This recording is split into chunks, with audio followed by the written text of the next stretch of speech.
நமசிவாயம். வணக்கம். வாழ்வு வளமுடன், நலமுடன், சுபமுடன் எல்லாம் நல்லா இருப்போம். குருவே போற்றி, போகர் பெருமானை போற்றி, அர்த்தநாரீஸ்வரரை போற்றி. நான் உங்கள் ஜோதிடர் செண்பராமன் பேசுகிறேன்.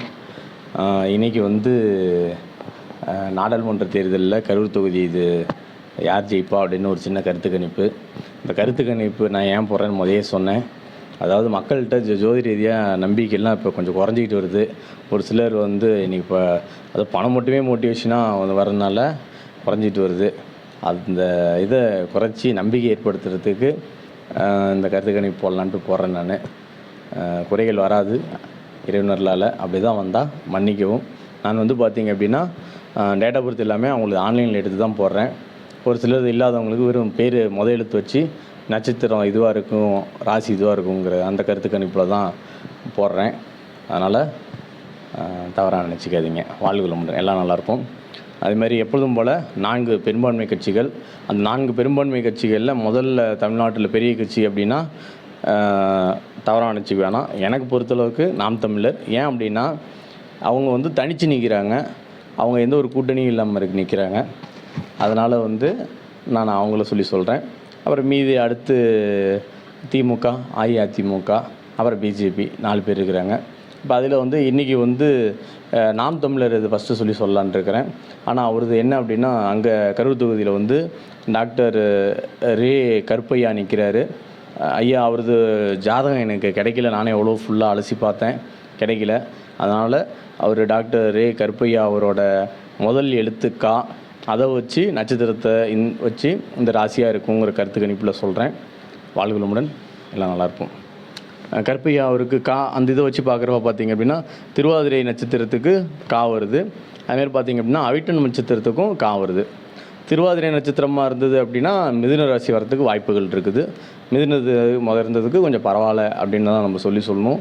அசம சனி இதிலேருந்து தப்பிச்சு இப்போ பரவாயில்லப்பா, 1.5 வருஷமாக கொஞ்சம் ஓரளவுக்கு பரவாயில்ல ஐயா அப்படின்னு பெருமூச்சு ஓரளவுக்கு நல்லா இருக்கிறாங்க அப்படின்னு நம்ம சொல்லலாம். அதுமாரி பார்த்திங்க அப்படின்னா அவிட்டம் நட்சத்திரமாக, ஏன்னா அவங்க கொஞ்சம் பெரிய இதுக்கனால அவிட்டம் கொஞ்சம் நல்லா சீர்சிறப்பாக இன்னும் கொஞ்சம் நல்லா பெருசாக கொண்டு வரும். அதேமாதிரி பார்த்திங்கன்னா அவிட்டம் 1, 2ஆம் பாதங்கள் மகர ராசியில் வருது. 3, 4ஆம் பாதம் கும்பராசியில் வருது. அப்போ மகரத்துக்கும் கும்பத்துக்கும் இப்போ தான் கரெக்டாக 7.5 சனி நடந்துக்கிட்டு இருக்குது. மகரத்துக்கு பாத சனியும், கும்பத்துக்கு ஜென்மத்தில் சனியும் இருக்கிறாங்க.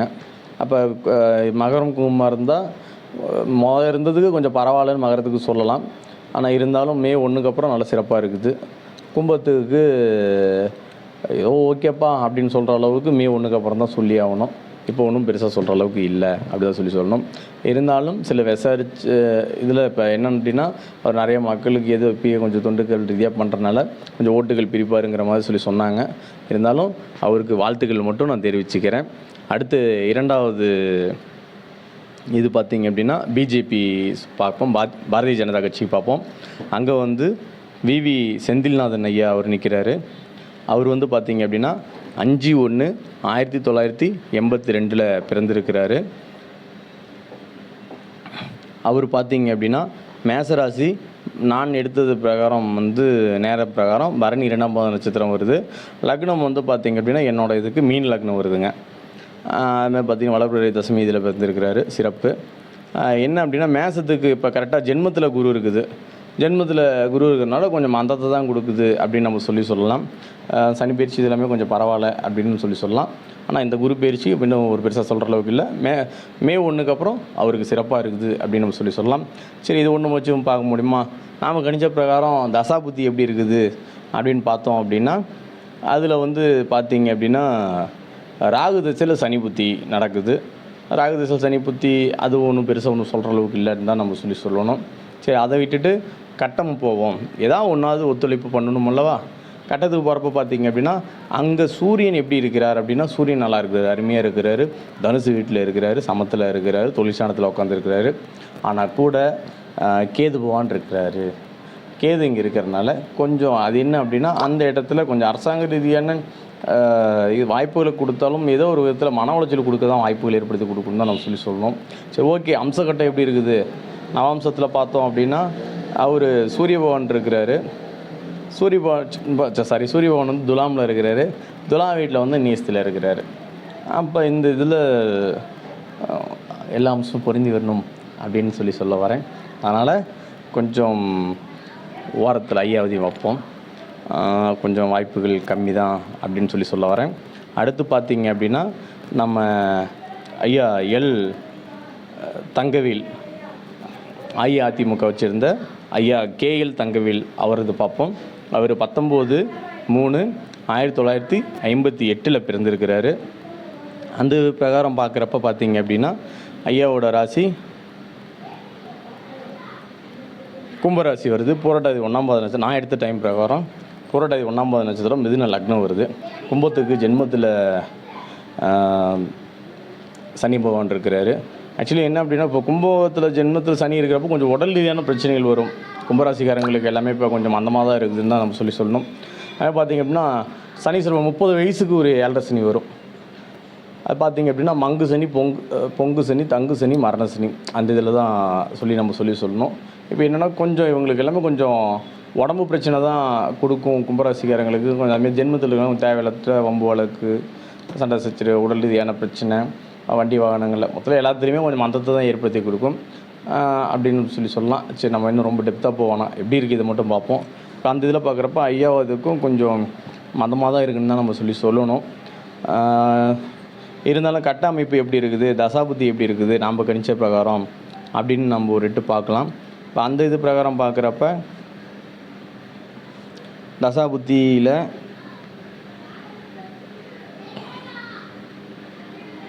சுக்கிர தசையில் குரு புத்தி இது நல்லா தான் பண்ணும், அருமையாக இருக்குதுன்னு தான் நம்ம சொல்லணும். சுக்கிர தசையில் குரு புத்தி இருக்குது. என்னென்னா இப்போ 7.5 நடக்குது, அது ஒரு மைனஸு. இருந்தாலும் தசாபுத்தி நம்ம இது கணிச்ச பிரகாரம் பரவாயில்ல, அருமையாக இருக்குதுன்னு தான் சொல்லணும். 2026 வரைக்குமே சூப்பராக இருக்குது, ஆகஸ்ட் வரைக்குமே. அதுக்கப்புறம் பார்த்திங்க அப்படின்னா கட்டத்தில் அமைப்பு எப்படி இருக்குதுன்னு பார்த்தோம் அப்படின்னா 10ல் அவருக்கும் சூரிய பகவான் இருக்கிறாரு, மீன வீட்டில் இருக்கிறாரு. இங்கேயும் பார்த்தீங்க அப்படின்னா ஐயா நல்லா நட்பில் தான் இருக்கிறாரு, சூரிய பகவான் நல்லது தான் பண்ணுறாரு. ஆனால் கூட புதன் நீசம், வித்தியாகாரகன், சுயமாக தன்னை வளர்த்துக்கு உண்டான அமைப்புகள் இது எல்லாமே பார்த்திங்க அப்படின்னா இங்கே புதன் தான். அப்போ தனித்துவமாக பார்க்குறப்ப அவருக்கு வந்து பூஜ்யத்தை இந்த இதில் கொடுக்குது அப்படின்னு தான் சொல்லணும். கூட சூரியன் நல்லா இருக்கிறாங்க. அதுமாரி சரி அம்சகட்டம் எப்படி இருக்குது, அம்சத்தில் போய் பார்க்கலாம் அப்படிங்கிறப்ப அம்சத்தில் சூரியன் சூப்பராக இருக்கிறார், ஆட்சி பெற்றிருக்கிறார். இருந்தாலும் பார்த்தீங்க அப்படின்னா இந்த புதன் நீசமாக இருக்கிறது ஒரு மைனஸு. அதுமாரி பார்த்தீங்க அப்படின்னா 7.5 இருக்கிறது ஒரு மைனஸு கும்பராசிக்கு ஜென்மத்தில் இருக்கிறது. அதனால் இவருக்கு அவங்களதையும் நான் பார்த்துட்டேன். இருந்தாலும் மறுபடியும் ஒரு பார்த்துட்டு நம்ம பேசுவோம். வாழ்த்துக்கள், வாழ்க்கை. அடுத்து வந்து ஜோதிமணி, அவங்க வந்து காங்கிரஸ் திமுக கூட்டணியில் நிற்கிறாங்க. அவங்களுக்கு என்னென்னா ஆன்லைனில் செக் பண்ணேன், 2 டேட் ஆஃப் பர்த்து போட்டிருந்தாங்க. 9/8/1975 ஒன்று ஆகஸ்ட் மாதத்து போட்டிருந்தாங்க. அதுமாதிரி பார்த்திங்க அப்படின்னா ஜூன் மாதமும் ஒரு இதில் போட்டிருந்தாங்க. ஆனால் அதிகமாக இதில் சர்ச் பண்ணதில் ஆகஸ்ட் மாதம் தான் வந்துச்சு. அதனால் நான் ஆகஸ்ட் மாதத்தையே வச்சு எடுத்துக்கிட்டேன். இப்போ அந்த இது பிரகாரம் பார்க்குறப்ப அவங்களுக்கு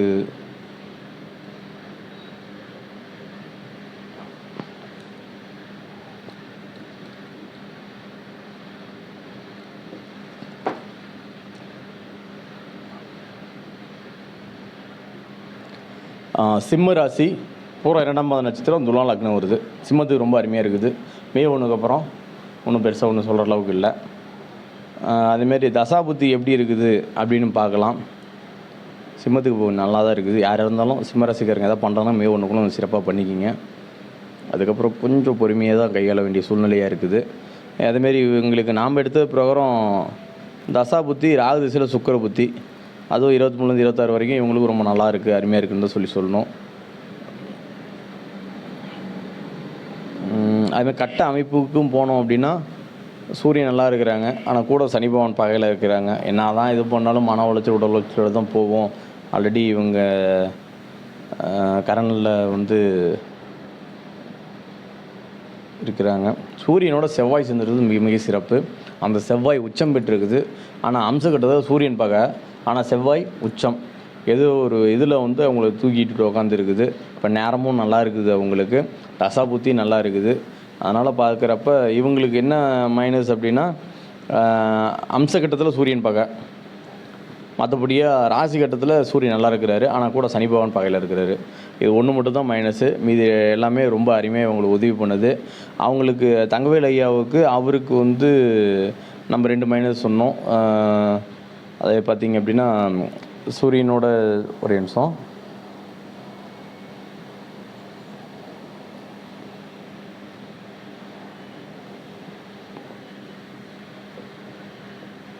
தசாபுத்தி நல்லா இருக்குது. ஆனால் அவருக்கு தங்கவேல் ஐயாவுக்கு வந்து கும்பத்தில் 7.5 சனி இருக்கிறது, அது ஒன்றும் பெருசாக ஒன்றும் சொல்கிறதுக்கு இல்லை அப்படின்னு நம்ம சொன்னோம். சூரியனோட புதன் நீசமாக இருக்குது, அது சொன்னோம். சூரியனோட புதன் இருக்கிறத காட்டிலும் சூரியனோட செவ்வாய் இருக்கிறது அரசாங்க ரீதியாக இன்னும் பெரிய அனுகூலங்களை ஏற்படுத்தி கொடுக்கும். அந்த இது வந்து பார்த்திங்க அப்படின்னா அவங்க ஜோதிமணி அவங்களுக்கு தான் கொஞ்சம் ப்ளஸ் பாயிண்ட் அதிகமாக ஏற்படுத்தி கொடுக்குது. அதனால் நம்ம கருத்து கணிப்பு பிரகாரம் அவங்க தான் அதிகமாக வரத்துக்கு வாய்ப்புகள் ஏற்படுத்தி கொடுக்குது அப்படின்னு சொல்ல வரேன். அம்மா ஜோதிமணி அவங்க வரத்துக்கு தான் வாய்ப்புகள். அதனால் திமுக கூட்டணி காங்கிரஸை சேர்ந்த அம்மா ஜோதிமணி அவங்க ஜெயிக்க தான், அதாவது ஜோதிட ரீதியாக நாம் ஆலோசனை ஆராய்ஞ்சதில் வாய்ப்புகள் நிறைய இருக்குது அப்படின்னு சொல்ல வரேன்.